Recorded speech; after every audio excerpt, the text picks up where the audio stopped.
ভূমধ্যসাগরের তীর ঘেঁষা গাজা নগরীতে ছোট ছোট তাঁবু।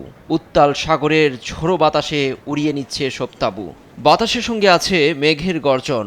প্রতিকূল পরিস্থিতির সঙ্গে লড়ছে উপত্যকার ২০ লাখের বেশি ফিলিস্তিনি। আকিজ নিয়ে এলো বিশ্বমানের বেবি ডায়াপার মাম্মাম। কটনে সফট ম্যাটেরিয়াল, বাবুকে দেবে র্যাশ ফ্রি সুপার কমফর্ট। তাঁবুর পাশে দেয়াল ধসে মারা গেছেন অন্তত ৬ ফিলিস্তিনি। একদিকে ইসরায়েলি হামলা, অন্যদিকে বৈরী আবহাওয়ায় দেয়াল ধসে প্রিয়জন হারিয়ে দিশেহারা স্বজনরা। والله العظيم بنمنا طول الليل। কিছু বুঝে ওঠার আগেই প্রচণ্ড বাতাসে আমাদের ৩টি তাঁবুর উপর দেয়াল ধসে পড়ে। আশ্রয়কেন্দ্রগুলো এক একটি মৃত্যু ফাঁদে পরিণত হয়েছে। এই ধ্বংসস্তূপে আল্লাহ ছাড়া আমাদের আর কেউ নেই। مش قادرين احنا نعيش। গেল মাস থেকে কখনো ভারী বৃষ্টি, কখনো শীতকালীন ঝোড়ো বাতাস, কনকনে ঠান্ডায় খোলা আকাশের নিচে নানা রোগশোকে ভুগছেন অনেকেই। কোথাও কোথাও জলাবদ্ধতা বাড়িয়েছে দুর্ভোগ।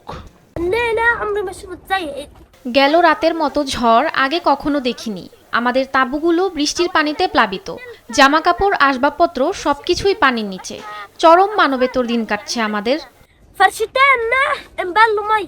ফিলিস্তিনের স্বাধীনতাকামী সংগঠন হামাস জানায় ৪৮ ঘণ্টায় প্রায় ৭,০০০ তাঁবু ক্ষতিগ্রস্ত হয়েছে, যার বেশিরভাগ বাসিন্দার নেই বিকল্প আশ্রয়।